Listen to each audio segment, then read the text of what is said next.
Let me also pop out of the Discord real quick and hop back in. Okay. Alright. Hey! Oh, they say it's fixed. Perfect. Now I just gotta get Kayla back in here. Oh, hello. Alright. Yay! Where did you go? Why did you disappear? Oh no, where am I? Can they hear me on the stream? They can. Okay. The ghost. Cool. I imagine. Cool. Yes, Got you back. You're back. Hey. This was a premonition that it would happen. Not even a premonition, just 100% accurate prediction that this would happen. Anyway. Okay. We got audio back, video back, got YouTube back up on screen. Right. Let us pick back up where we left off. So, Alexandria, you see two figures walking towards you. They look casual. They don't look threatening. You can tell just by looking, it looks like two men just exiting the woods headed in your direction. If you want more detail on that before they approach, you can roll perception, or you can kind of just play this out how you'd like. Play it out a little bit. So I imagine like Alexandria is gonna move probably like to the other side of like the walkway, and probably one of my hands is gonna go to my dagger just like casually under my cloak to be prepped in case they try anything sketchy. Gotcha. So there's not necessarily a walkway, you're just sort of like, this is like wilderness at this point, so you're kind of like in like sparse woods walking between trees and stuff. They keep heading in your direction towards you. They don't seem to be avoiding you. It seems like they want to talk. You see two men approach. One is a bit larger, about like 6'2", bald, like a stubbly beard, like a bit of a like a frog-like chin. He's got like a little bit of like a neck roll. He's like a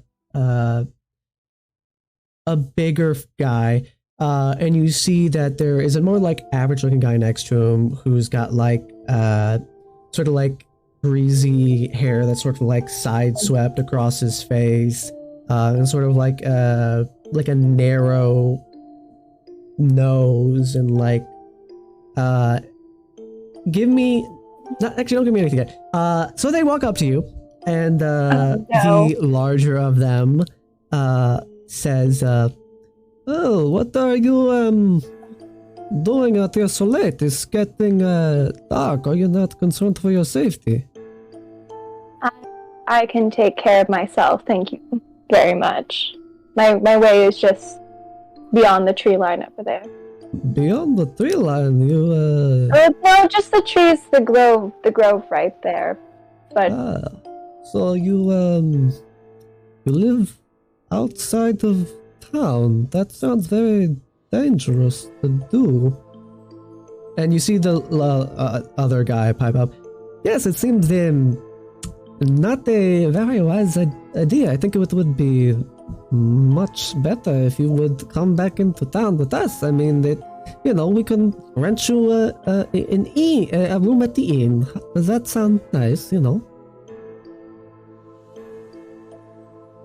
Left me alone to do what I've been doing. I have spent a long time in this area and this city, and I need no help from you. So if you'll excuse me. You see there's sort of like the direction you're heading is where they're standing. The larger gentleman looks over at the other one, says, "Yusuf, this madam here, I think she needs our protection if she's heading back into the woods. Maybe we should help her out, yeah?" And the other one, you see like sort of nervously, like not necessarily nervously, but like with like a tick, it's sort of just like gnawing on his like bottom lip, and he goes, yeah, let's how about we escort you back to your home, keep you safe on your way back. So he said, I need no aid from you. I can handle myself. Thank you very much. You see the larger of them. You see like they appear to be like common folk that are like hunters. They both got like little short bows around them, and like little wooden clubs, just like crude weaponry on their hand. You can imagine that's what they'd use to like finish off like a rabbit or something they shot. The larger one rests his hand on the what would be a pommel of this club and goes, I am afraid we must insist we escort you back to your residence, and we would be much delighted if you would, he shares a look with the other one, reward us for our valiant efforts in keeping you safe. Okay, Alexandra's gonna take a step back and kind of pull out her dagger.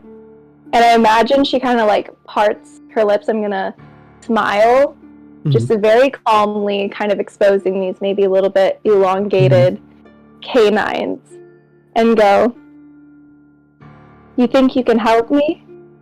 You honestly think you stand a chance at whatever is crawling around in the mist? You want to brave it out here with me instead of going back and crawling back into your homes? You think you takes to go this far? To go back here as the night goes on? Do you know the horrors of these woods? Do you honestly think you have a chance? Give me an intimidation roll. Oh god. 18 plus 3 is 21?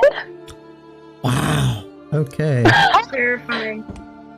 And I imagine, like, I have this, like, smile on my face, and Alexandra's just, like, straightened shoulders into that, like, soldier. Yeah. I'm gonna mess stuff up, like, you don't know what you're talking about type of vibe. They clock the fangs, they see you're armed, and they get the message that if they were to try anything, it probably wouldn't end well for them. So they share a look, and the larger one says, alright, you apparently have it under control. I sure hope the mists don't take you. And they part and go around you and begin walking towards Barovia. Alexandria heads back to your little abandoned hunting lodge. Is there anything you'd like to do when you get there? I would say, being the good little trained soldier thief that she is she probably just takes stock of, like, her area, making sure that it's secure, like windows, whatever the situation is, and just kind of mentally. Cool. I'm gonna do a little roll here. There you are, my dice. Wow. Okay. It's the next day. You wake up in the same decrepit hunting lodge that you've been waking up in for the past month.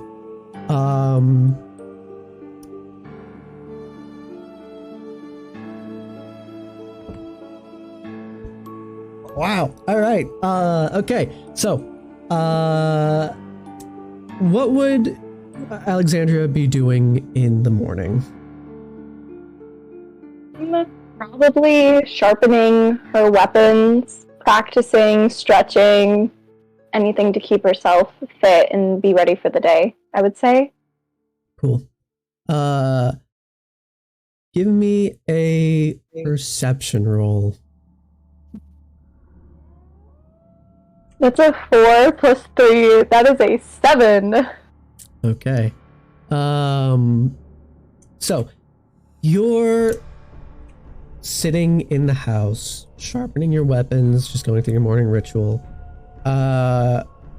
When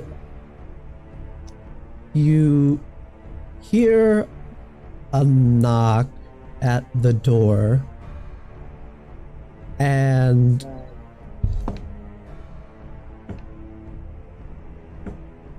you hear at least one person walking around the outside of the house, circling it. You hear a knock on the door, and you hear a voice you recognize. This is the voice of one of another of Cassius's, Lord Cassius's, quote-unquote children. This is the voice of Tanya. Tanya is 18 years old. She's only about like 5'6". She's got like a narrow face. She's got like short kept black hair. And what you know about her is she's sort of like, Alexandria knows that Tanya has been jealous of Alexandria for being Cassius's favorite. She grew up alongside Alexandria, but unlike Alexandria, who was found by Cassius, Tanya, after her parents were taken by night beasts, of her own volition sought out Cassius and asked to be taken in. So they sort of grew up together. They have I'd say Alexandria and Tanya have a bit of a rivalry. There's definitely a bitterness between them that's sort of kept, at least on Tanya's end, like below the surface as to like remain professionalism around Cassius and the other children. So you hear a knock at the door, and you hear, Beastie, Beastie, Beastie, we heard there was one of you night creatures out here. Why don't you come out and we'll make this quick? And at this point you would see at least the light from a couple torches outside. Okay.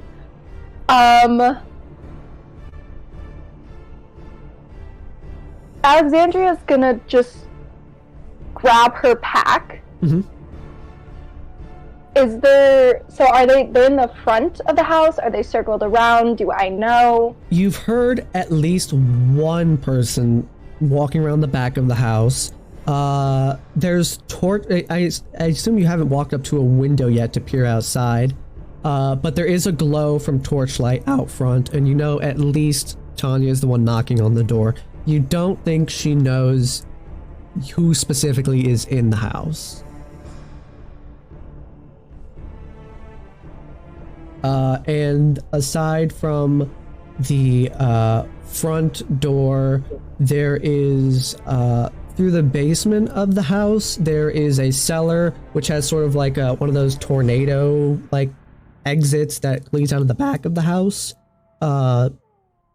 facing east towards the woods.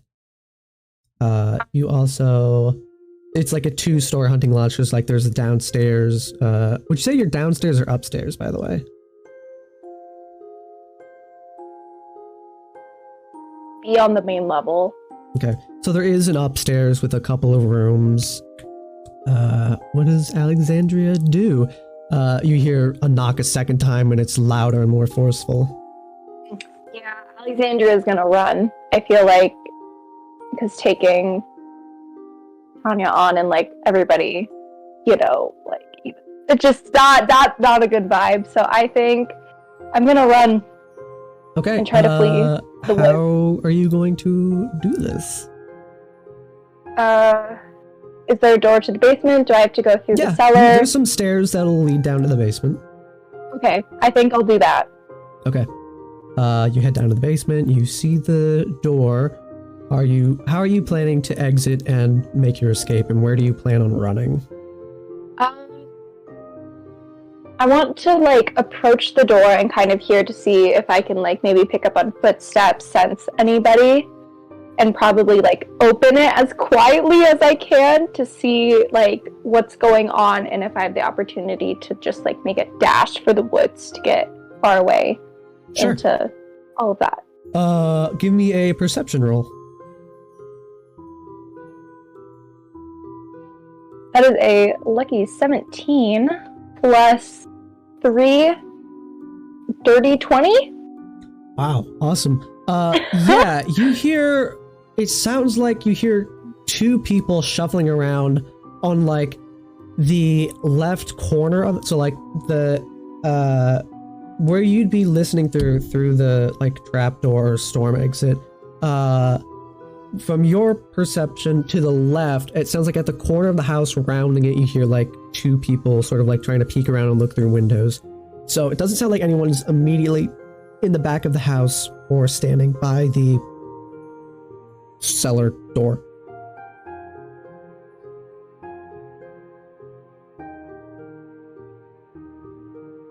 I think I'm going to kind of open it and try just to make a run for it, like as fast and light as like possible.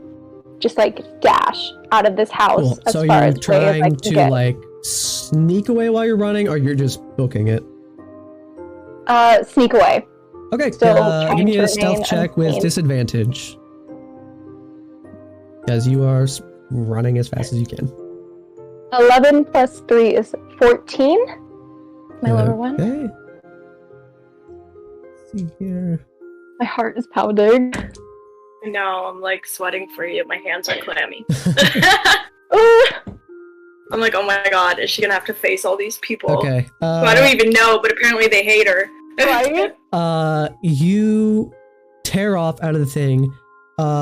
You see that the two that you were off to the side don't hear you, but at the wrong time, and you see it's the same guy from yesterday, the larger dude with the torch who's on the side of the house looking on the other side, turns, sees her, goes, "There! That's the beast!"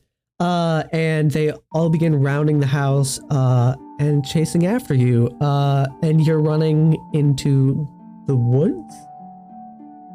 Okay. You're running into the woods. Give me an athletics check to see how well you are running. 11 again, plus 1. That is a 12. Oh, you're running. Oof. Okay. Oh my god. You can do that with advantage because you got a bit of a head start. Okay, perfect. It's not better. It's not better? Yeah, 12 Okay. is my best one. So you tear off towards the woods. It's like a quarter to a half a mile away from like the tree line. You tear off. You see now that there's like 5 people that were there with this little hunting party. 3 of them fall behind. They're not able to catch up as well. They're not super fit. And you see that Tanya and the thinner man from yesterday are sort of neck and neck next to each other, like on your heels. And as you're running, you hear Tanya shuffle on you. "Ah, so that's where you went. We've been looking for you, Alexandria. Why don't you stop running and we can talk?" What do Stop you do? running, will you kill me? I feel like Alexandria's gonna like pettily like yell back. Maybe, I don't know, maybe you should stop and we can talk about it. Huh. You're never one You've for been talking, missing for a Tanya. long time. Lord Cassius would like to have a word with you too. Just sprinting. Oh no. You keep running? It's just. Is it? Yeah. Okay. I'm gonna keep running for now. Yeah. Okay. Yes. Give me just one more athletics check. It's a solid 17 plus 1, so that is an 18 this time. Okay, yeah. So the thinner guy that was the guy who was biting his lip yesterday with that tick, they were neck and neck, and he trips over a root from a tree in the ground, and then Tanya tries to leap over him, but he gets up quickly and she trips over him, and both falls. You see they scramble back up. You can hear in the distance, not too far away, but the distance that you've made it, Tanya's like cursing, and you begin running and running and running, just heading in this direction. And they sort of begin to fade from view for a bit, and you slow down your jog because you come face to face with a wall of mist. And you turn around and you see the distant figures of Tanya, this guy named Yusuf, who you know nothing about except that he's bad. You see torch lights in the distance, you hear shouting. What does Alexandria do? I feel like, no, oh my god, the mist is like death. Pretty much. I think That's Alexandria, in this moment, is gonna whip out her short bow and just kind of like stand her ground, like, you know, get into like a defensive position and just wait for like Tanya to catch up, just to see what would happen. okay. Yeah. So like about a minute and a half pass, and they are about 100 feet away. Like the whole hunting party is gathered here now. You see like all 5 people with torches. There's like 3 dudes with torches and like maces, clubs rather. You see Tanya has her short sword drawn. You see the other dude with a short bow.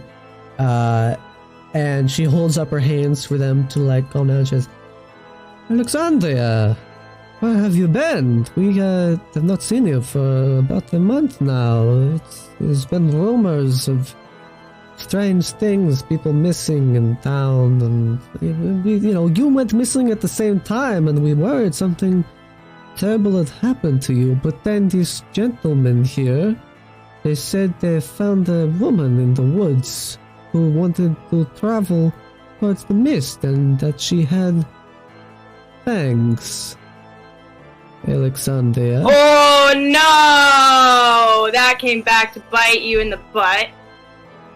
So, I'm wondering, where have you been, Alexander, and what have you been up to?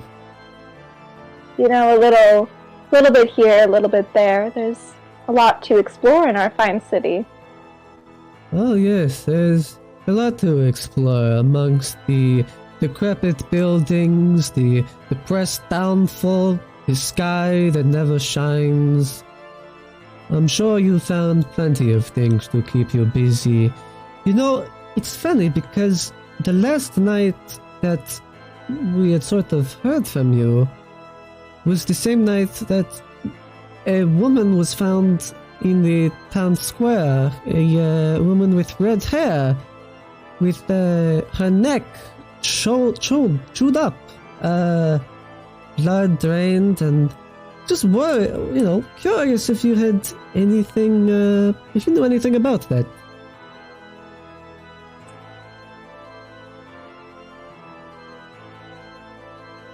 I imagine takes a step back, slightly closer to the mist, and just like takes a second to take a deep breath. Just stands a little straighter and just smiles at Tanya and goes, "Do you think I know anything? Does it look like I know anything about it?" Are you trying to deceive her?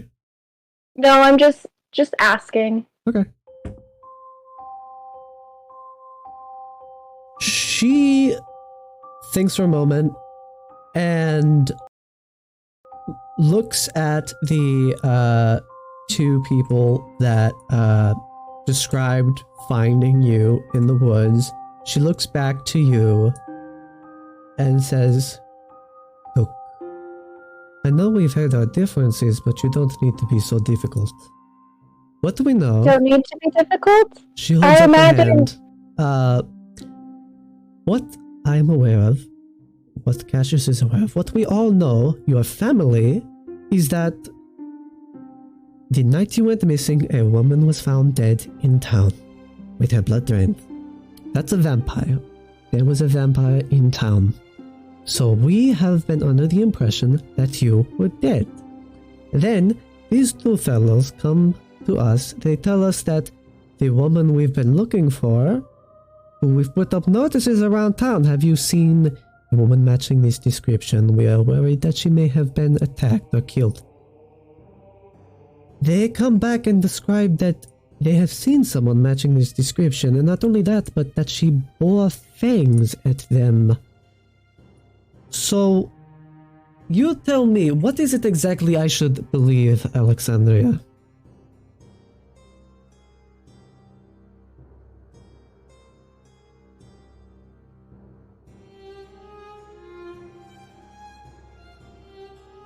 Okay, Alexandria probably takes another step back and just looks at Tanya and goes, to be honest, I don't know what you should believe. But I know that you have not spent the past month worried about me. I bet you've spent the last month kissing up to Lord Cassia's ass, haven't you? I bet you've delighted in me being gone in this confusion. A smile... Now, I don't know... Oh, go ahead. No, go ahead. A smile draws across her face as you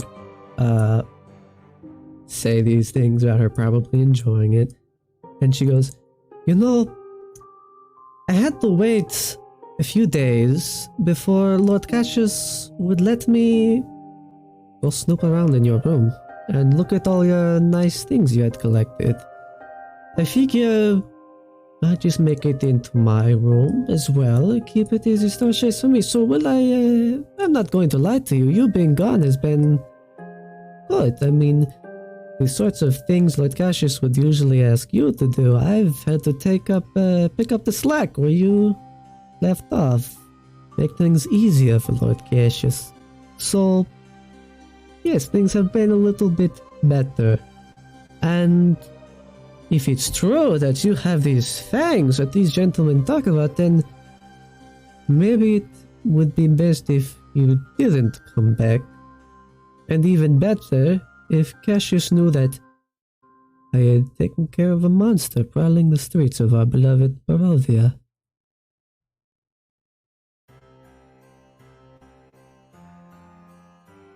Oh, God.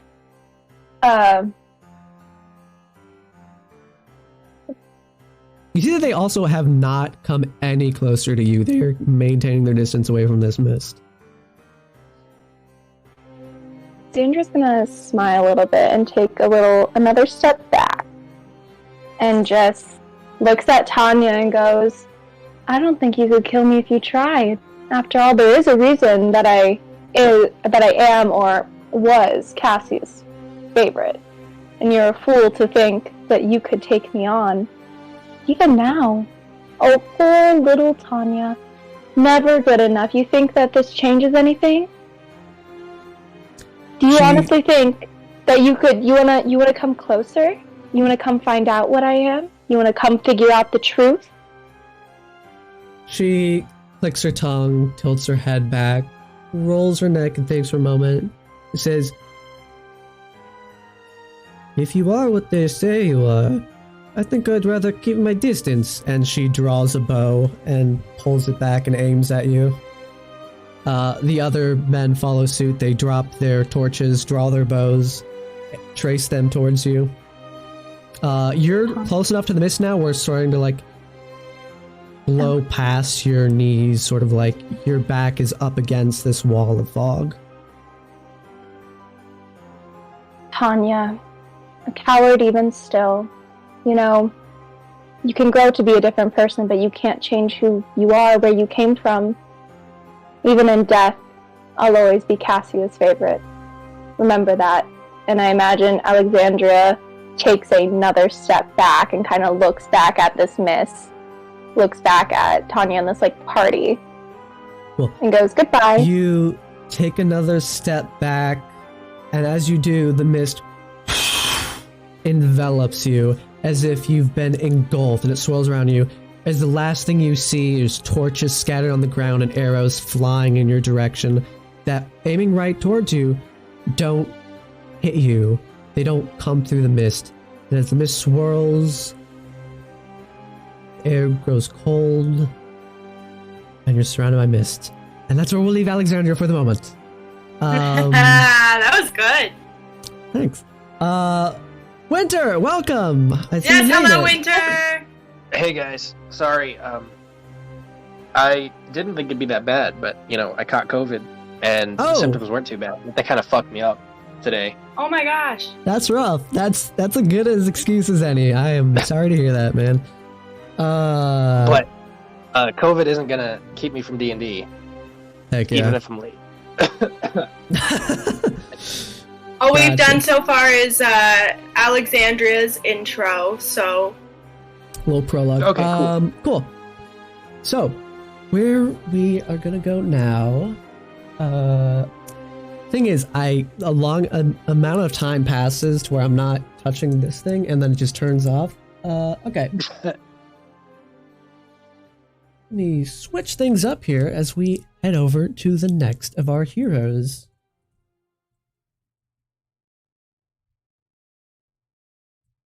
So, what we see now is a very different place. A place where the sun always shines, the weather's always perfect, and everything is pretty much good here. The early morning rays of sunlight begin to stretch across the floor of a large, ornate bedroom.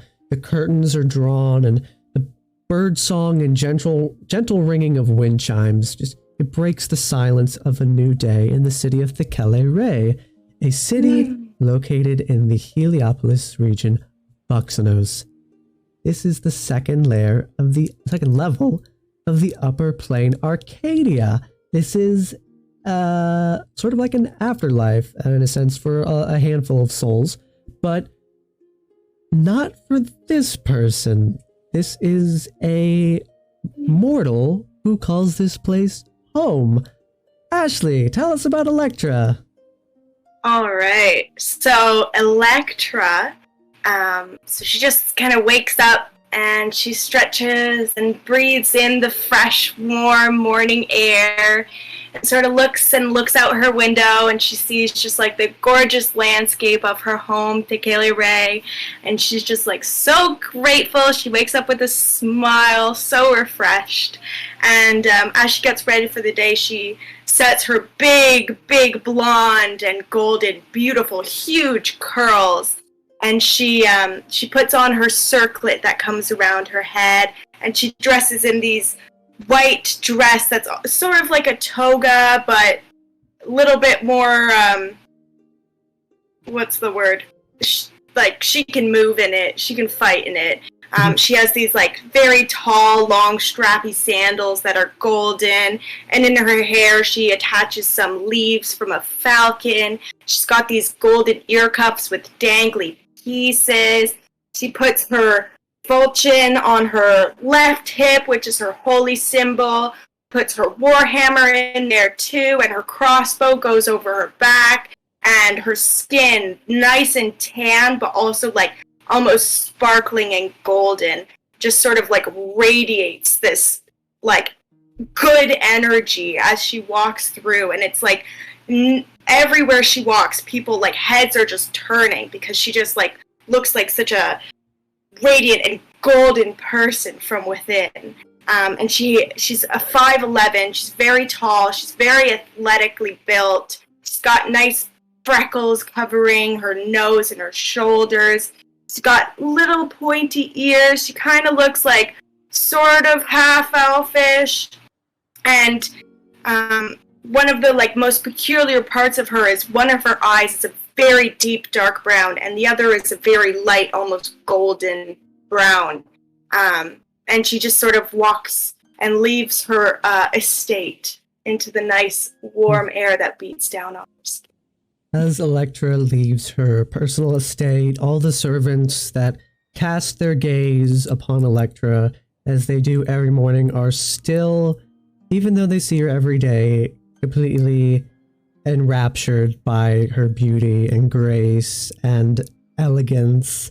You begin walking out of your estate down a stone tile path, and you see a Deva, who you know as Ashni, sort of like your like aunt, like godmother, sort of like maternal figure in your life. How's it going? She smiles, says, "Good morning, Electra. How are you today, my dear?" I'm good. I reckon I got something good in the plan today. I just woke up feeling great, feeling like I can just take it on. Well, I believe Anna will appreciate that energy. He has sent me to retrieve you. I believe he would like to have a discussion with you before you make your next jaunt down to the material plane. Would you like to go All right. now?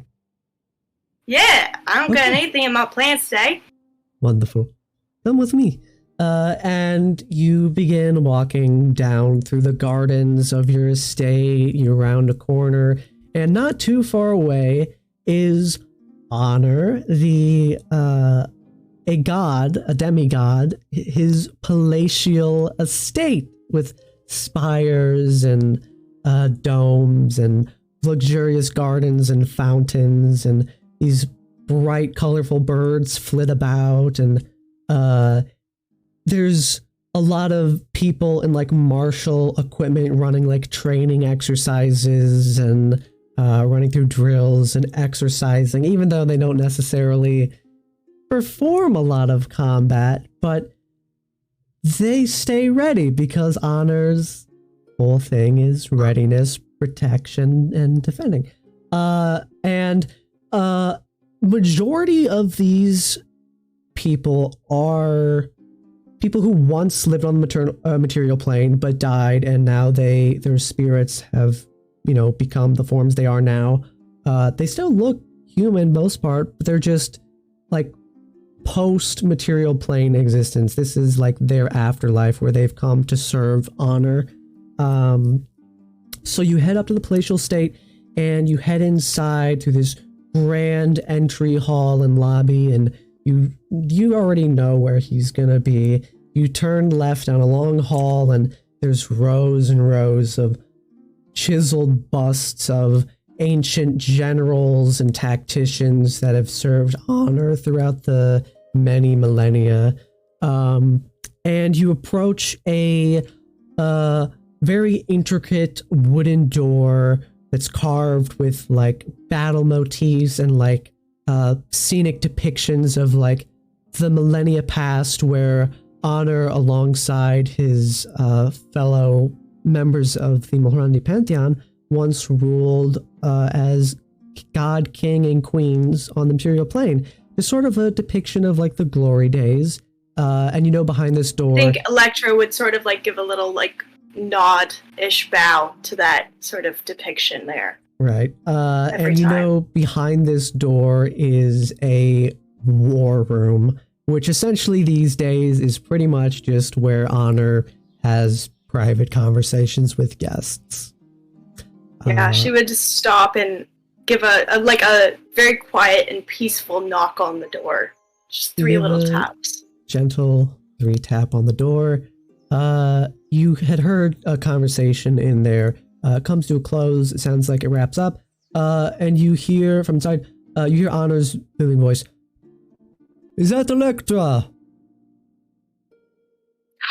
Yeah, it's me. Come in.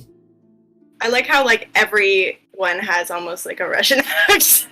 It's hard to slip out of. I'm working on like navigating. Go, yeah, come in. She'll open the door. She'll go, "Oi, Dad, how you going?" I am fine.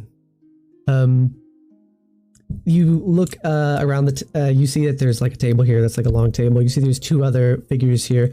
Honor right now, he can like change his height sort of at will. Right now he's about 8 feet tall, just this towering figure with red skin, bald head. He wears like a fabric sort of like brown, and he's got 4 arms.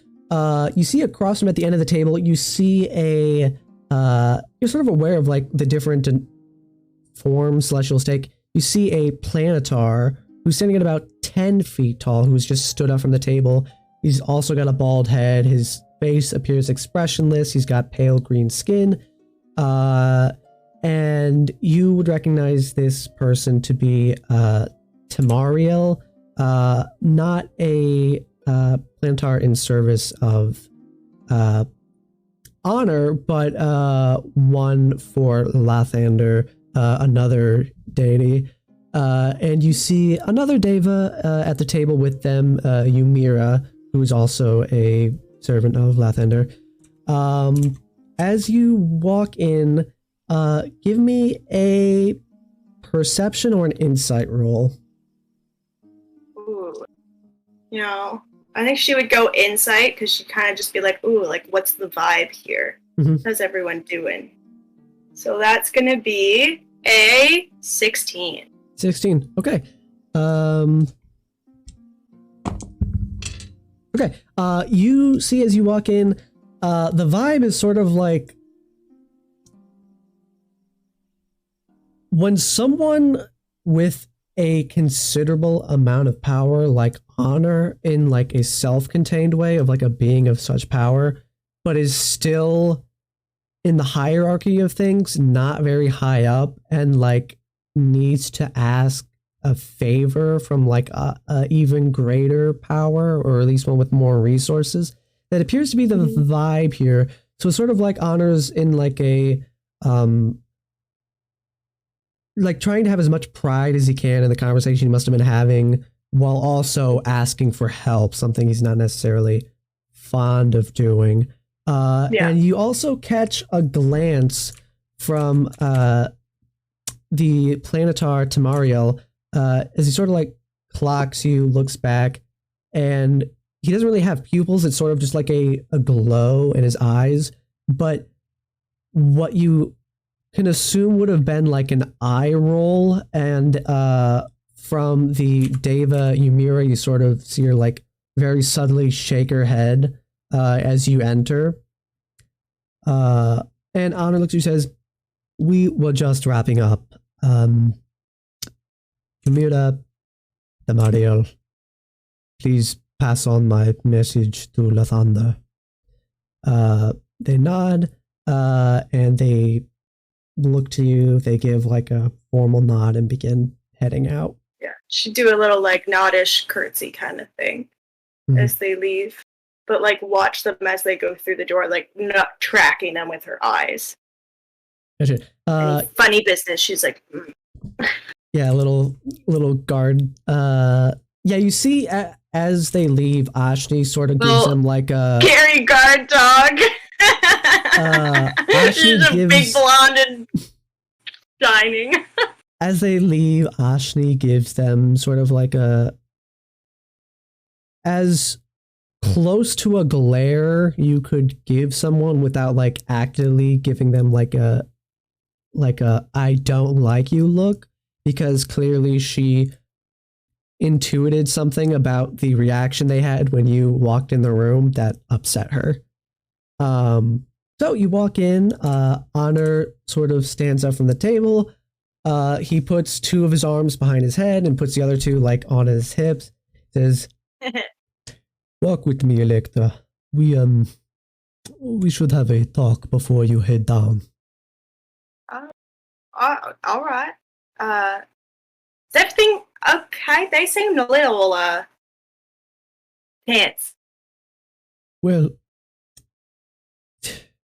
they are fine. It is simply it has never been easy for us to negotiate with the other gods of the realms, seeing as we are to them small. But I was trying to convince them that the evils we face are evils they should be concerned about as well. Set, of course. Yeah. Big God. No good. It seems definitely like, not. Aside from us, myself, Dort Osiris, Set largely operates under the radar of the other gods. That is besides the point, though. We're merely asking perhaps for, hopefully, to hear back from Lathander that their devotees may consider helping us in our efforts to hunt down Set's acolytes and such. Anyway, come with me. We have a important discussion to have. Yeah, for sure. Yeah. So, and she'll kind of like walk, but like she'll like walk beside him, but like one step back, like showing respect that he's the one leading. Gotcha. So Honor walks down the hall, and he has both of like all four of his arms crossed on his chest now. as he steps through the halls and he walks outside to like a center, sort of like grotto, garden-esque place. And he looks up at the sun, looks back to you and says, "So, it's time for you to do something on your own." This is eyes like brighten, and she starts to smile, and then she just like shuts it down. She goes, "Is that right? Yeah. All right." He gives a little smirk and says, "Yes, it is. It is time for you. You have long since proved yourself to me, but it is time, I think, for you to prove yourself to yourself, Electra." Right. Look, Myself. Got it. when you head down there, there is a few people I would like you to meet who I believe it is time for you to. As you know, I am your father, but I am not the person who sired you. You do have parents in New Sultim who I have not hidden them from you, but I have felt that it would not be right for you to meet them until they saw the results of the time I spent raising you and saw that the daughter I have raised was one they also would be proud of. So, Do you reckon they'll be proud of me? how could they not, my daughter? Kind of like her eyes start to get glossy. He puts one of his hands on your shoulder and says, It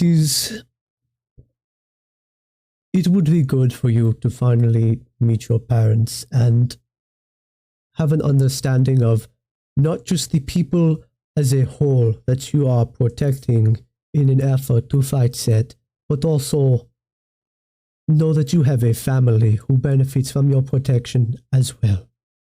So, when you head down there, I have priests waiting to take you to your family. If this is something, of course, you would like to do, I cannot force you to meet your...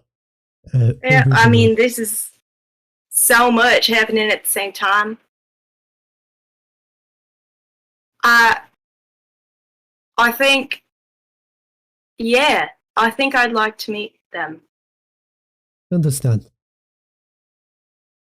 All I have to say to you now is nothing you have not heard in our many discussions preparing you for what is to come, seeing as you will be there for some time.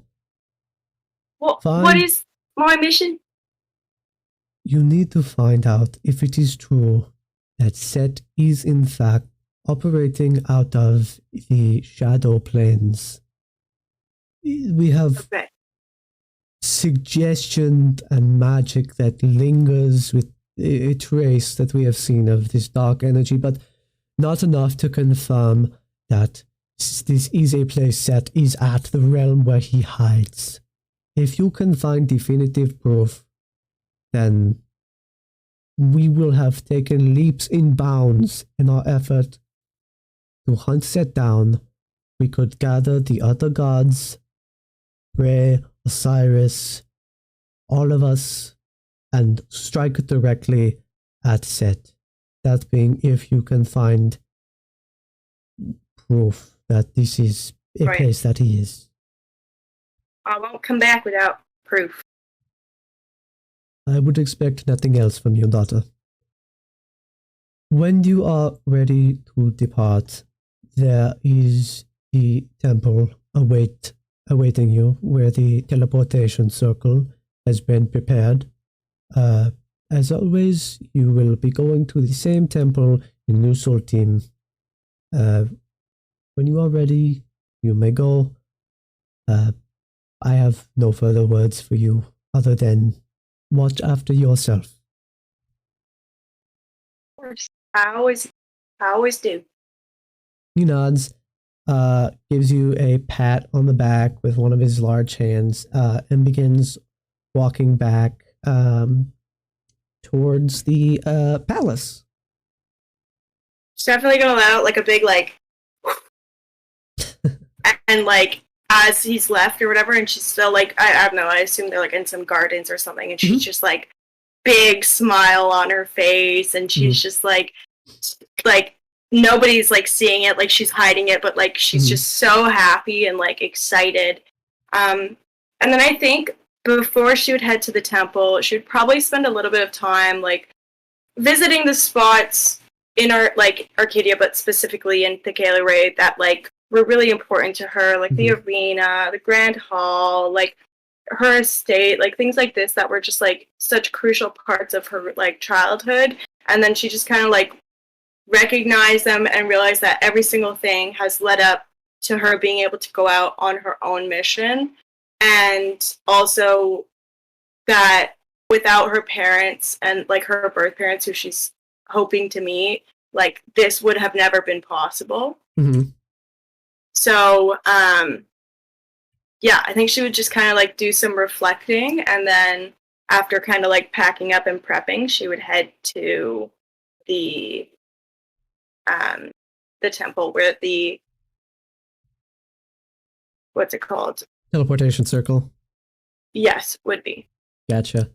So Electra takes her time going through her old stomping grounds. I imagine it's sort of like a ritual for her anytime she's about to head to another plane or down to the material plane, just sort of like get a little last feeling of home before going away for a while. So you arrive at the temple. You see that there are a handful of priests there who are gathered around a teleportation circle. Ashni is there with you. She sort of looks at you and says, "Be careful down there, Electra. It is hopefully a less dangerous world with you in it." You know, I'd be nothing without you. She nods and steps back. The priests begin their ritual, and light lifts from the circle, surrounds you, and in a flash... Oh, right before Electra would like grab Ashni in a hug and then let her go and just like get ready. It would be like she's like, "Oh, I'm ready," and then all of a sudden be like, and then just like grab her for a hug and then go. Yeah, you see like one of the priests like stumbles, like, "Oh, are we stopping?" Like it, like almost like it flickers for a second as if the spell wasn't going to go off, but it goes off. You pop back down, and you look around, and there's a couple of priests in white robes. You see two of them. They're both bald, clean-shaven. Look to you and say, welcome back to the material plane. Are you ready now? We have directions on where we are supposed to take you." I'm ready. Okay. Give me a perception roll on your way there. Okay, that will be a 13. Okay, so you head through the streets, going past... I mean, it's... New Sultim isn't a big city, but it's not small either. It's kind of middling, you know, a population of like 5,000 to 8,000. You're heading through the streets, and you go into like a residential area, and you come up to a modest house. And the two priests exchange a look. They look at you, say, "Well, here we are. There is nothing for us inside. This is a personal matter, I believe, for you to go in by yourself. If there's anything else you need, we will await you outside." She'll nod to them, and before she approaches the house, what does like the outside look like? I think she'd be reflecting on like what her life would have been if she had been. Yeah, it's sort of like a not terracotta clay. It's It's sort of like a clay house, is what it looks like. I'm not sure how to describe the architecture, but it's like a clay house. It's like multi-story. It's pretty much like a big square, but you see like there's a jut out, like a little balcony on one side of the house where like there's like rugs which are like draped over the side. It seems like a place that like the people living here would go outside and like do morning prayers here. It's a modest house. It's not that big. It doesn't inspire senses of wealth or poverty. It just seems like an average home. Mm-hmm. Oh my god, that's so cute. Alright, so she's gonna walk up to the door, and then she's gonna like raise her right hand to knock, and hesitate, and then she's gonna put her left hand on her falchion for like guide, like just for like strength. And then she'll do her 3 knocks on the door. Just like and she's like give the door 3 knocks. Couple seconds pass. A minute passes. No one answers the door. Oh. She's gonna sort of like swallow and knock again. This time a little like louder. Knock a little bit louder this time, and as you do, knocking on the door with a little more force than like those light taps, the door actually moves a little bit with the knock, as if it's like not latched closed or anything. She kind of shout, "Hi! Anybody home?" Don't hear anything. She's gonna like look back at the priests and make eye contact with it. I see they doing. Yeah. Give me an insight roll. Oh well, that's a 6. They seem to look just as confused as you are. They're like, they are supposed to be here. The last time we checked, we were here just a little bit ago. We were like, hey, we're coming by with your someone later today who would like to meet you. Will you be here? And they said yes. So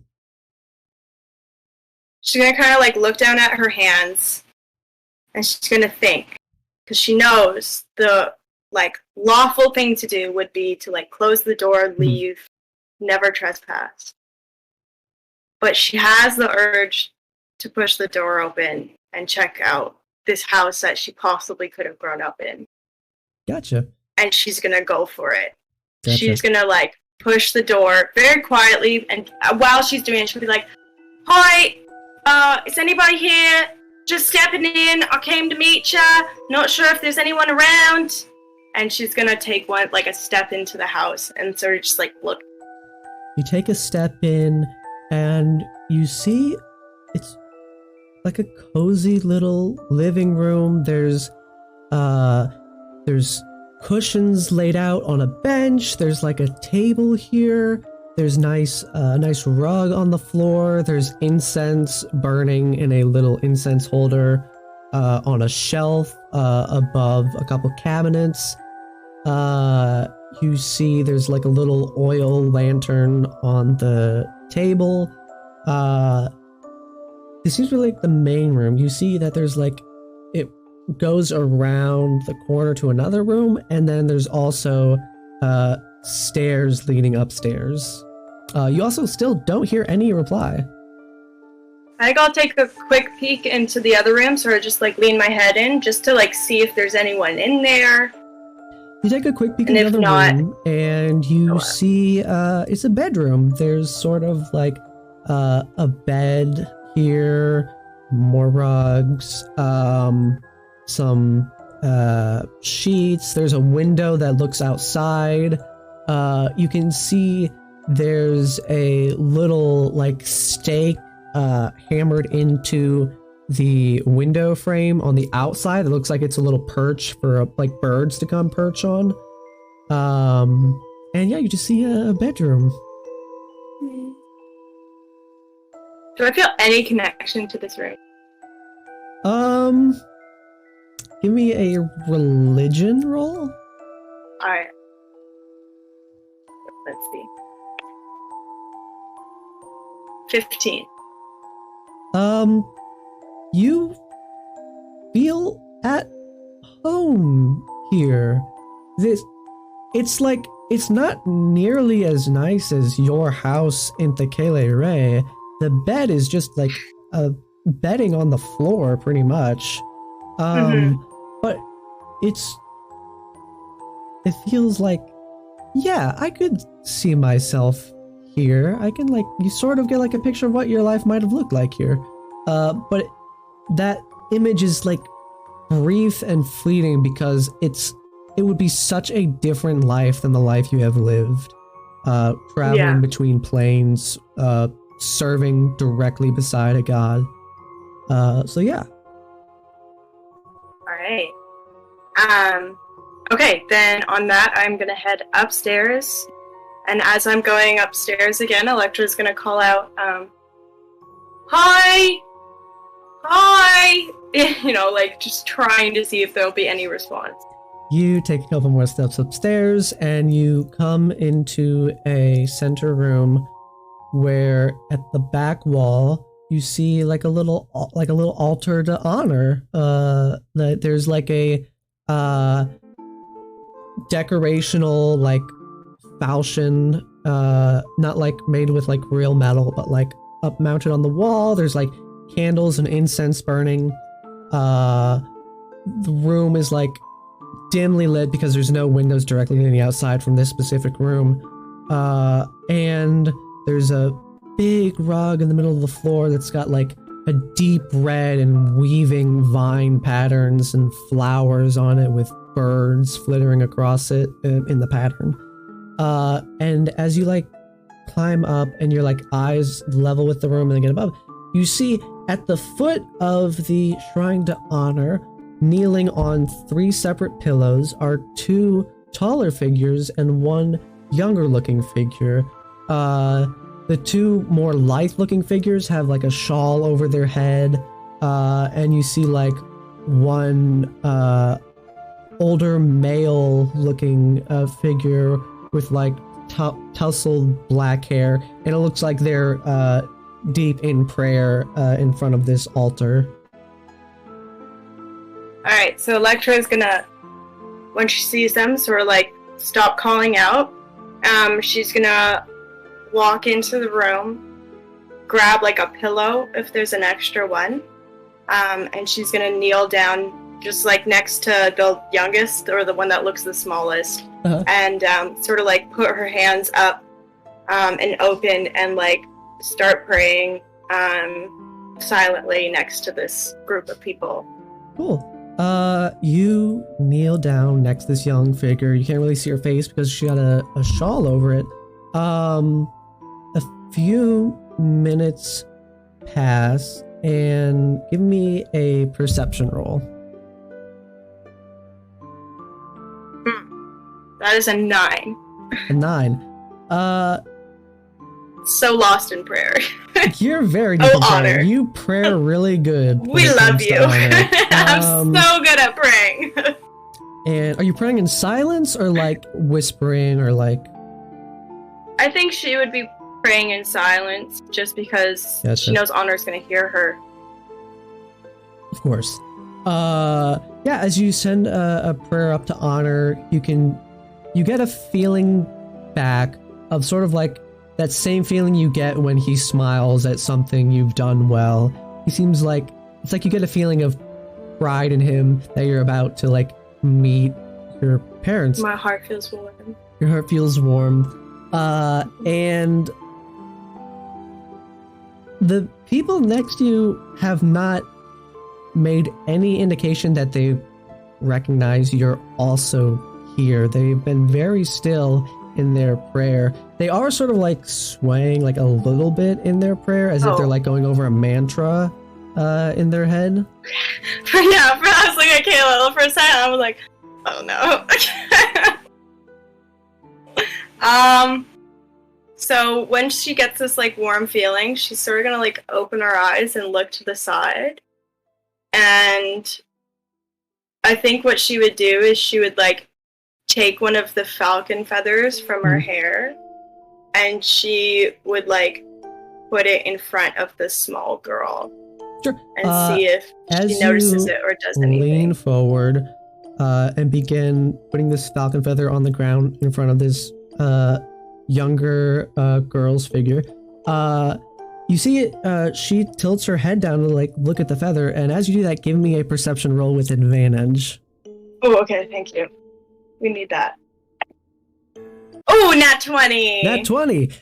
As you look down and put the feather down, you give a quick glance to the side, and you look at the face of your would-be sister, and where there would be a mouth is no mouth. Where there would be a nose is no nose. Where there would be an eyes are just two black, deep pits. You look to the other figures, and they are the same faceless expressions. As you put the feather down, they all in tandem turn and face you, and stand up and look at you as they are all in a line facing you.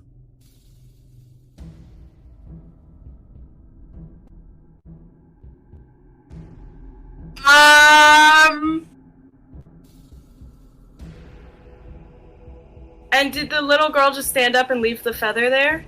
Yeah. Why are these creepy things preying on us? Okay, hold on. I gotta think about this. This is like unexpected. Also, with that nat 20, there were other doors adjacent to this room that like light was coming in through like windows in those rooms. There's no light coming in from under the doors anymore. Oh! She's gonna grab the falcon feather, and she's gonna like sort of start backing up towards the door, and she's gonna be like blinking and shaking her head, thinking like maybe this is not real, maybe she's seeing something else. And she's gonna be like shaking her head. Or one of the doors on that second floor? Well, she's gonna back out of the door and see first if the creatures or like these people start moving or like follow their gaze or start moving towards her. As you slowly begin stepping back, their gaze follows, and as you take one step back, they take one step forward. You take another step back, they all in tandem take another step forward. She's gonna try to open the doors on the second level. She wants to check to make sure there's no one like stuck here. You open one of the doors, you open up into another bedroom, and you see it's a bedroom that looks pretty similar to the one downstairs, but B, it's not even that it's night outside, even though it was day moments ago. There's just black out the window, just complete dark. She's gonna start like breathing pretty heavily, and she's gonna like back away from that door, which I assume she'd end up like bumping into the other door or something, and she'll like flip around and open that one, and like it's becoming more and more panicked for her to like she's like ripping it open and stuff. Yeah, you burst into this other room, and it's like a little kitchenette, like it looks like there's foodstuffs here and like a little cooking thing. Same thing, there's a window here. Outside, there's just like a roiling darkness as the window, as it's like shadows are beginning to seep down the windowsill into the room as if it was liquid itself.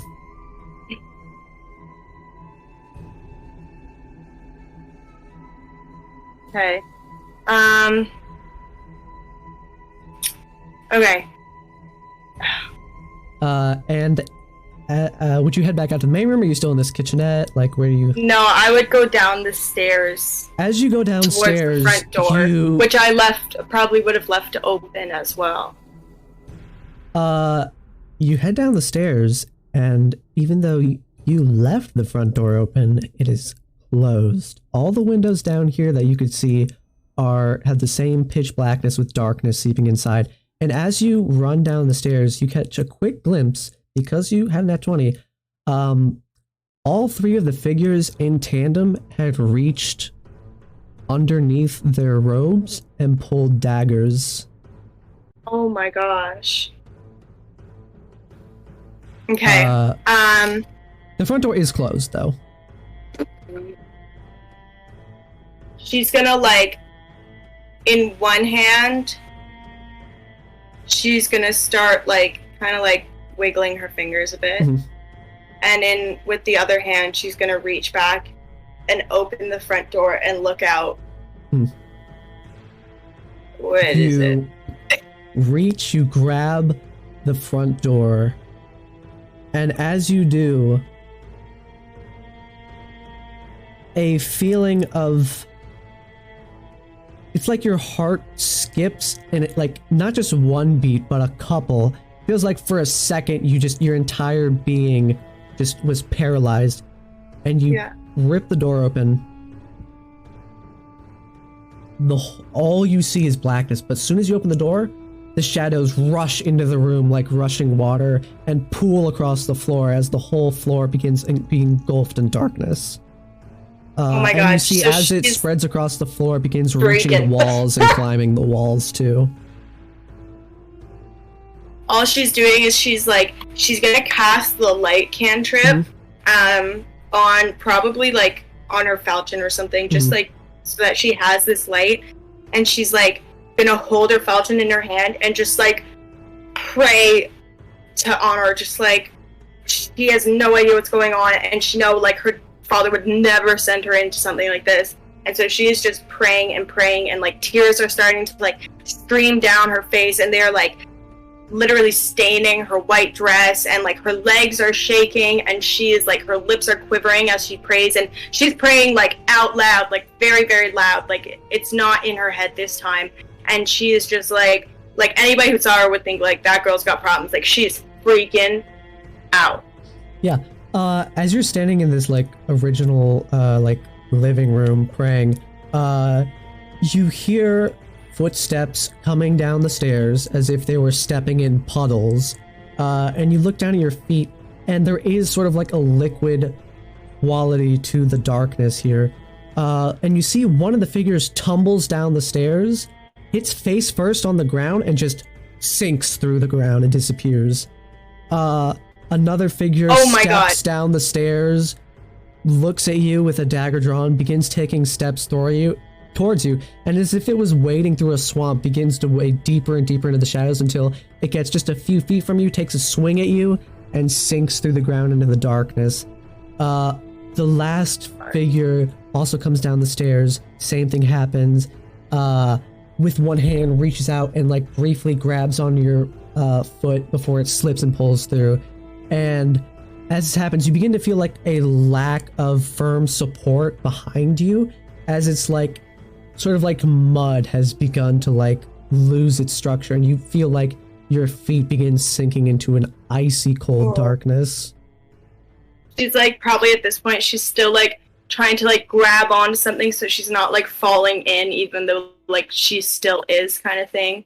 And like she's just looking for anything to give her a sign of like hope, or like that she's okay. And she's really like, she's just constantly like blinking and rubbing her eyes and trying to like make like, cause she deep down she wants this to be a vision and not reality. She looks around, blinking furiously, panicking, breathing rapidly, trying to wake up from this nightmare, looking for anything to hold on to escape this, to hold on to some source of light. And as you had cast light on your falchion, the shadows at this point have spread to every surface in the room, to where there is only blackness. You can only see yourself and the light the falchion is casting, as at this point, the shadows have reached up to your knees and tendrils begin wrapping around your legs, going up your body. Oh my god, oh my god.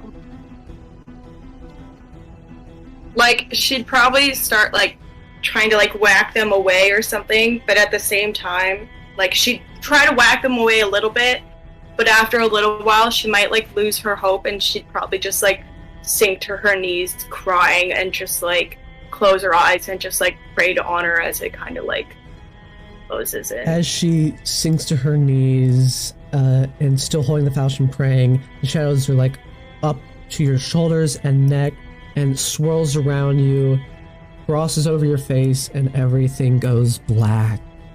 And that is where we will leave off with Electra. God. Now, Oh my god. now we're gonna head over to somewhere completely different. That was insane, Max. Literal chills. I'm gonna throw up. That was amazing. We're heading over to somewhere different now. This is not a place of darkness and despair. This is not a place of good and perfection. This is a small coastal fishing town. The town of Bluemore. It's a warm, sunny day. The sun's rising over a calm ocean horizon, casting its warm light over a town as it stirs to life in the morning hours. The call of seabirds is carried on the salt-scented winds, and church bells chime the morning hour as townsfolk begin to go about their morning business, collecting laundry, doing other miscellaneous chores, preparing for the workday. Piri and Winter. Winter, would you like to describe Piri to us? Yeah. The day is starting. Piri is going to wake up a woman of tan skin, very long, but tied up in a ponytail, deep red hair. She always likes to put on at least some kind of protection of armor, even if it's not important. And she always keeps a war hammer and a shield by her side. Usually the shield's on her back. And she starts her morning by generally working out or doing some sort of exercise like push-ups and pull-ups. Cool. Piri steps outside into the morning sun, begins doing some exercises, staying fit. And you look over and you see that a lanky little half-elf that you know to be named Guppy, your good friend, stands on a stool outside underneath a tree collecting these blue bananas from the tree. And he waves to you, says, "Oh, morning there, Piri." Morning, Piri. Guppy. Would you like any of these bananas for breakfast? Have some with bread. Yeah, I'm fine. Awesome. You really need the stool for that? I can just probably grab them for you. Oh, I sure, if you would like to. You go over, you grab some bananas. Guppy is headed inside. He's like laid out bread with jam and gotten some water from a barrel and laid out some cups. He sits down for breakfast, begins peeling a banana, eating it. He goes, "So, Piri, do you have any ideas how you'd like to spend your last day in Bluemore before you head out again? I mean, I have an idea, but I mean, I'd like to hear if there's anything in specific you'd like to do before, you head off on the road again." Hang out with you. It's the last day. Gotta hang out with my friend.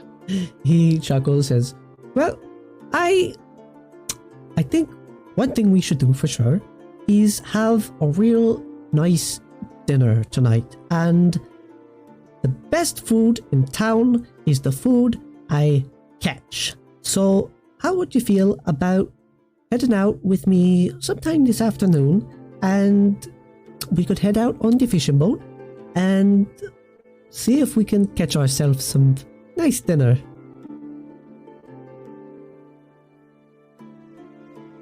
I'm gonna And he pauses, goes, "We won't head that far out. We won't go more than 10-20 minutes out on the water."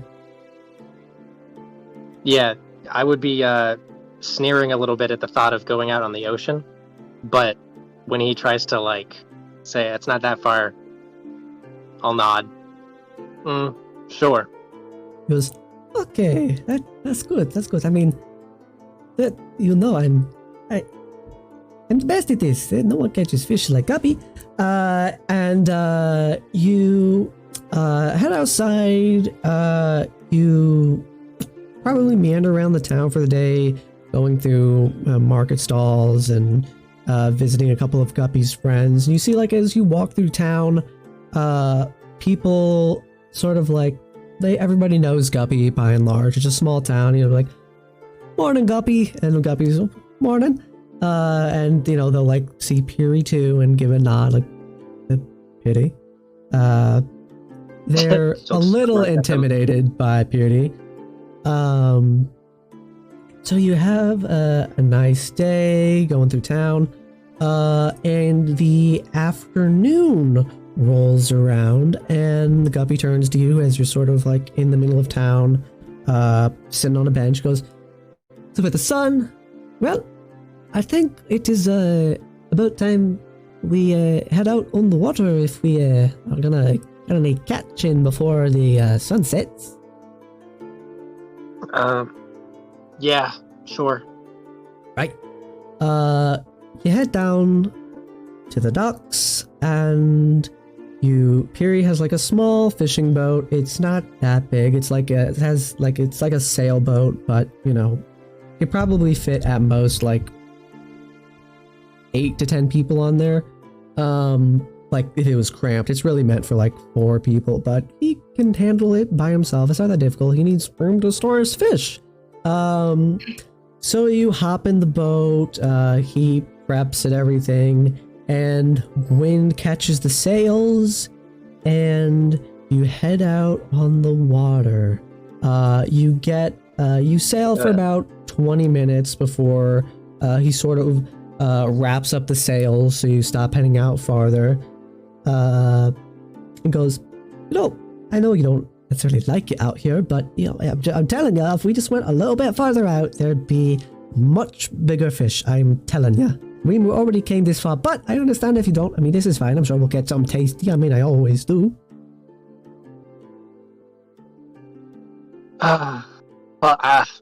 Heck it, fine.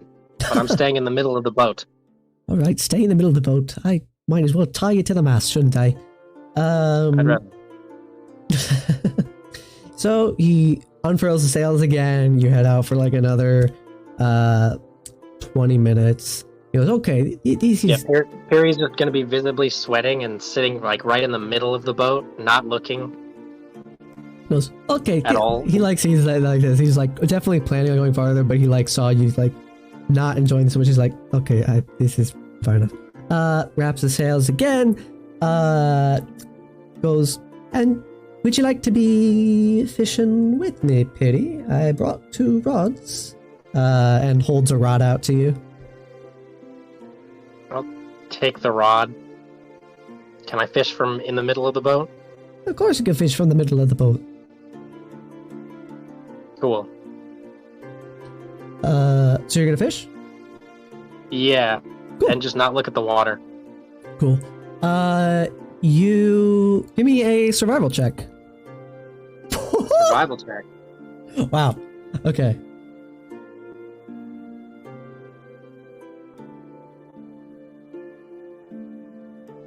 See, my survival. Got really excited for Guppy. Guppy's. Yeah.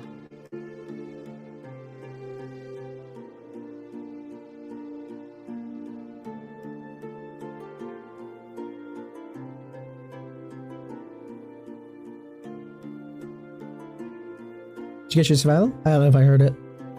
Okay. That's a 3.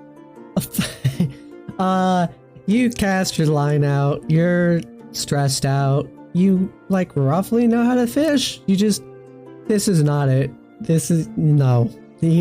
Not even a bite. You cast a couple times and just let it sit in the water. Nothing happens. After about like 30 minutes, Guppy's like, "This is so weird. I mean, I know there's fish out here. You think I would have caught some?" And as he's saying that, his rod just like bends towards the water. And he like is lurched towards the end of the boat before he like puts his feet to like brace himself and like begins pulling back. Goes, Pity, help, it's very big. As he begins like trying to reel this like great weight. All right, yeah, I'm gonna just put the other fishing rod that's useless.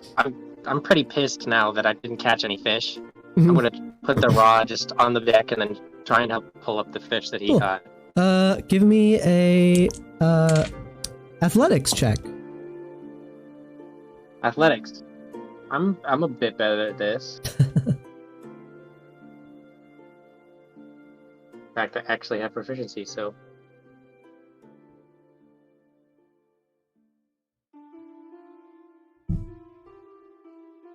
22. 22. Cool. Guppy looks like he is skinny. He is a small half elf. He is struggling. He is very much struggling with this fish. Like, you can imagine, like, he could reel in fish and like pull up nets of fish with like maybe with like a little bit of help. But like, this is like way past what his strength capable of. If not for you, he would have lost this fish. But you like help him stabilize the rod and like reel it. And this fish is brought close enough to the boat where there's just like, it's like half the length of the boat almost, and just splashing, the tail smacking inside the boat. It's just like this massive tuna, like fully huge.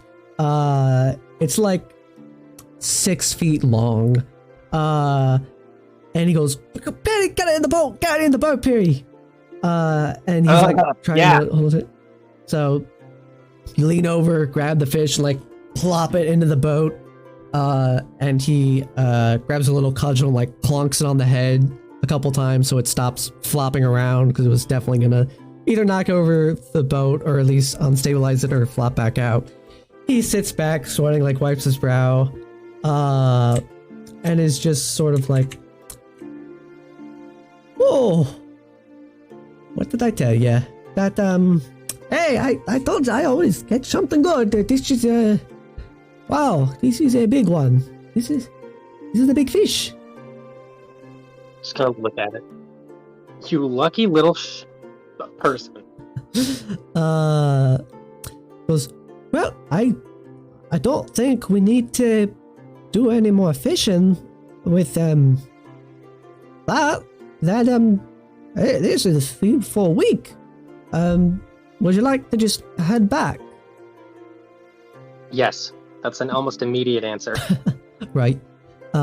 He unfurls the sails, catches the wind. Give me a perception check as you begin getting ready to head back. Okay. 15.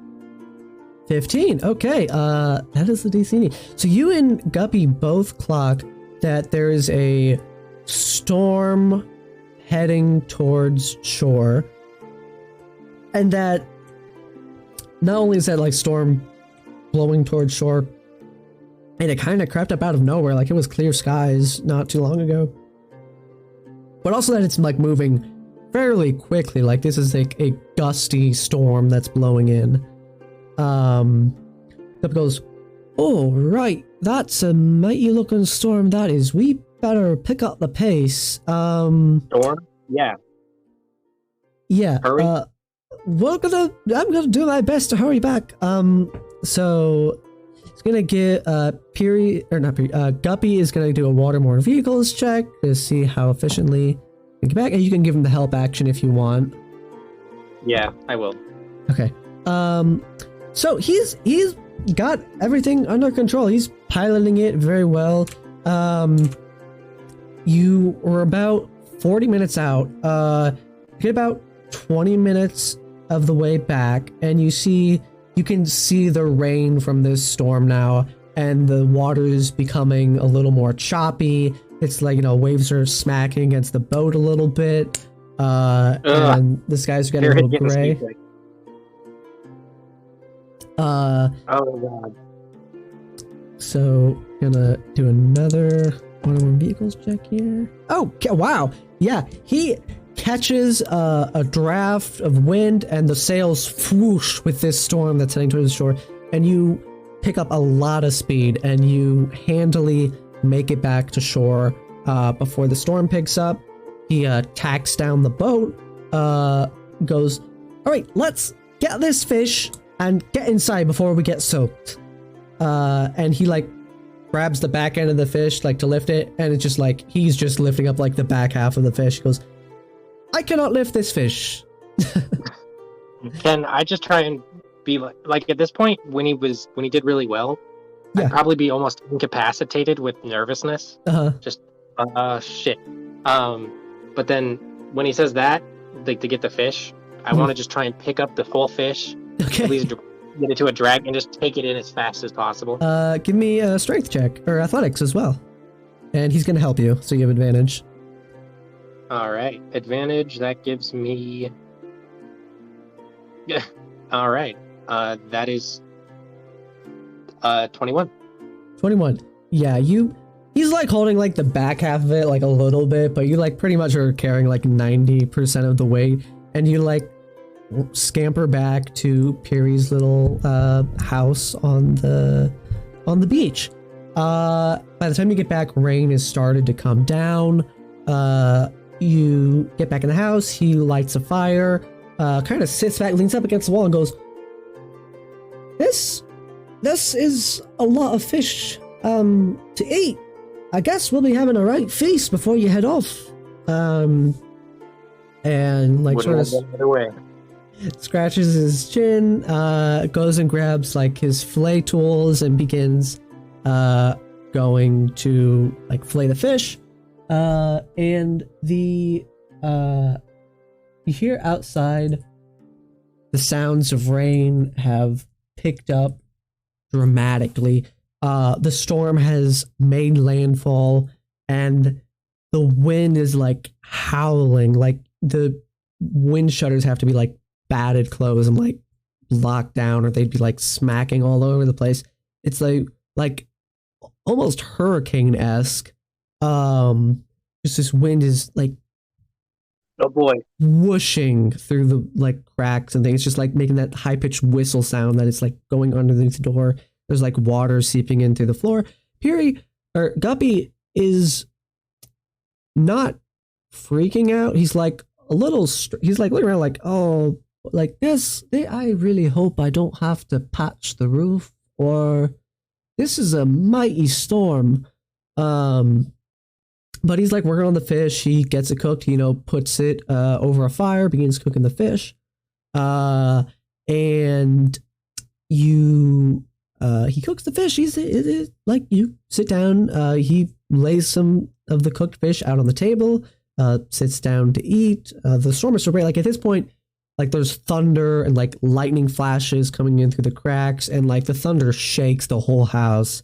And there's like, you can even hear hard, like things hitting the house, which you could assume to be hail. I'm not sure if Piri would like have experienced hail, but she definitely know what hail is. I mean, that's up to you if you think she's been through hail. But there's like thundering rain, hail, howling winds. And yeah, you sit down for a dinner. He eats his food. He has his guest, you still have your guest room there. He goes, well, it doesn't sound like the storm's going to be letting up anytime soon, so I think I'm just going to bunk down for the night. Do you need anything else from me before you do go to bed yourself? Nope. All right. Good night, Perry. He heads into bed, and do you do anything before you go to bed? Workout. You do some I like get the thought of the ocean out of my head. Yeah, you do some working out. I need to also calm down because I don't like storms. Yeah. You do some like late night workouts. You don't sleep well, forgetting your adrenaline up right before you try to go to sleep by working out. You wake up in the morning, and the air is really a lot cooler than it was the other day. It would be like upper 40s, mid 50s in like Fahrenheit. So it's like chilly and like damp. There's like a grayish light coming in through the cracks of the windows. You see Guppy gets up, yawns. Morning, Penny.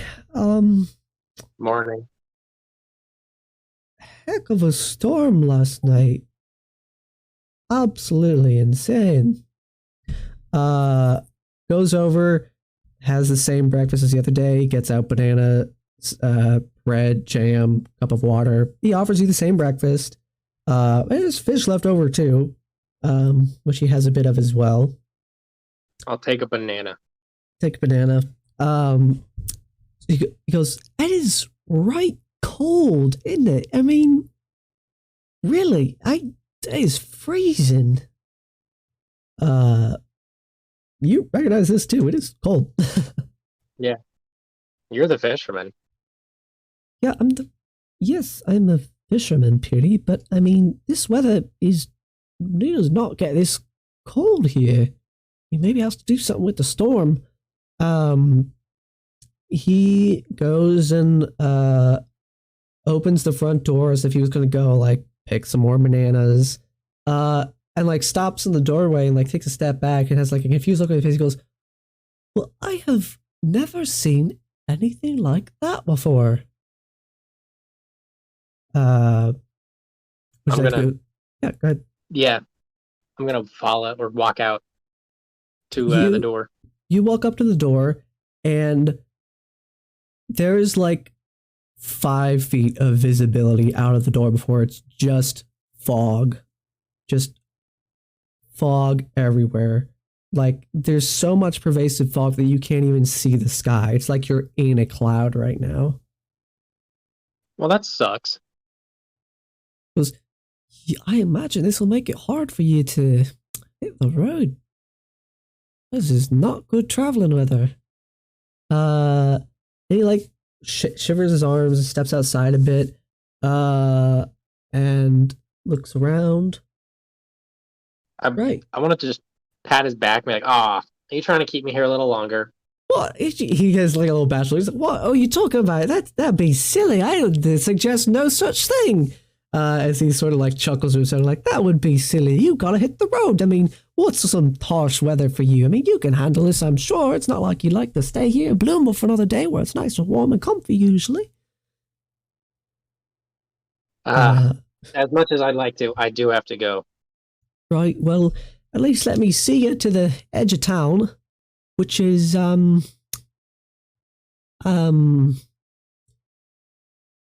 not sure, because I can't see anything. Nah. Don't worry. It'll be fine. You stay here. Be comfy. Cozy. Guy, don't you use that against me. I will walk with you, it's fine. You give me a history check or a survival check if you're trying to like remember the way out of town. I'm gonna go with history, just okay, because that's a little bit better. 17. 17. Okay. Yeah, you remember the general direction of like where Guppy's house faced and like the direction towards inland. And you begin walking. This fog is just pervasive. Like you can Guppy is staying within the like 5-foot range. He's like walking alongside you, making like idle conversation as you walk. And as you begin walking the direction which you know is inland, you begin stepping into sand, which then begins to be like a few, like 3 or 4 inches deep of water, like you're walking in a shallows. And Guppy goes, "Oh, well, it looks like you got turned around, Peardy. And it seems like you don't know Bluemore as much as I do."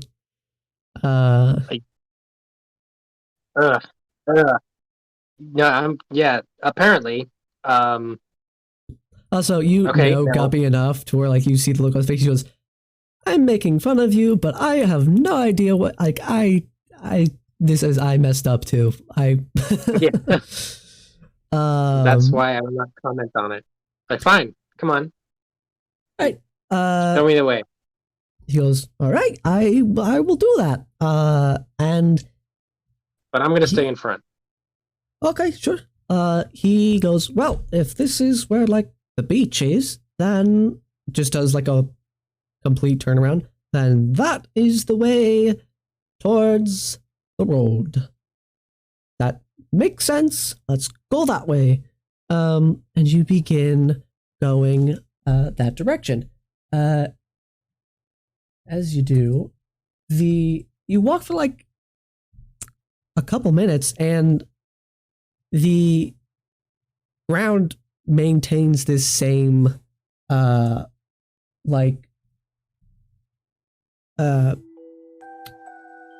shallows, like you're stepping through water as if you're on a beach, even after like 10 minutes where you should be like well into the town like center by now if you were heading that direction. And it's just, you keep walking and you don't come across any like building. I mean, you've stepped around like rubble a couple of times, like some house debris, some like branches, some leaves and such. But you haven't come across any buildings, and you know for a fact, Guppy knows he was heading towards town. He looks around. This fog has got me turned right around. I am. And as he says that, you hear like a footstep splash, and you see a silhouette of a figure. It looks like it's like hunched over, like a little bit, like as if it was like someone holding their stomach, just sort of like limping towards you, and you just hear like a deep, like gurgly groan of like someone gurgling water in the mouth, coming from this like this vaguely humanoid shape in the fog. I don't like that, so I'm gonna shift Guppy directly behind me and pull out the warhammer on my belt to like stop. You stop, you shift Guppy behind you. Give me a perception roll.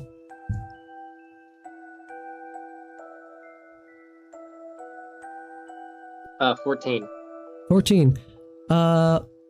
You look in the direction of this figure.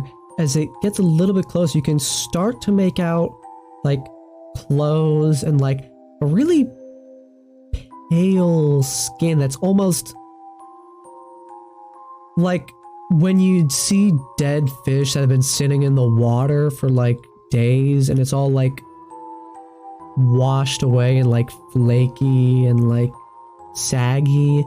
You see like that torn, sort of like pale, saggy flesh on like the legs of this figure as it shambles a few steps at a time, very slowly towards you, not with like any intent, you can tell.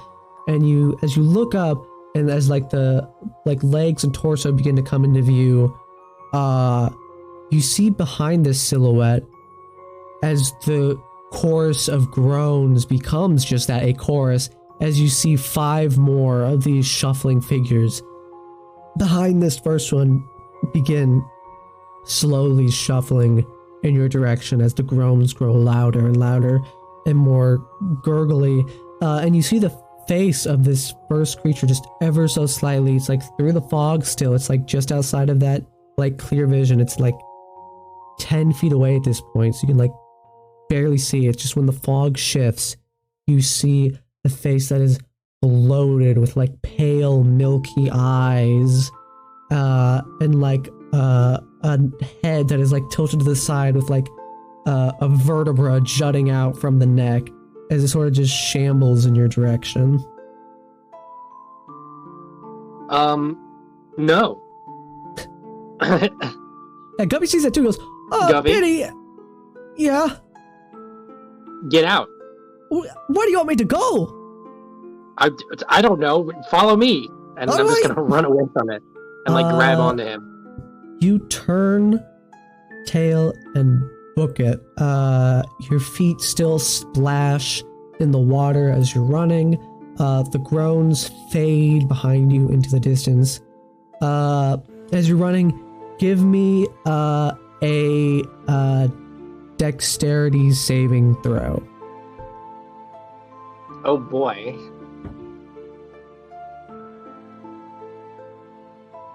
Um, 9. 9.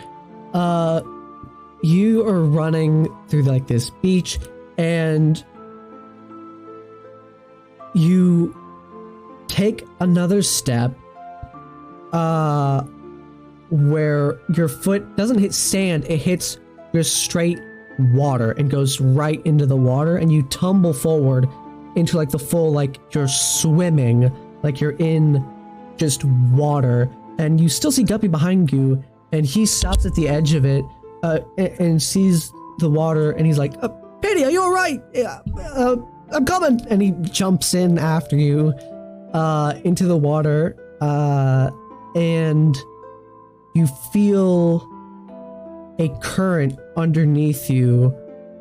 Like, at first it's just sort of like a light pressure, but then it's like stronger. Like, you can feel yourself and Guppy being like pulled away from what you'd assume would be shore. Well, okay. I probably can't fight it. How close am I all right to the shore right now? You're probably about like 6 feet away from what was the shore right now. If you want to try to swim towards it, you can give me an athletics check.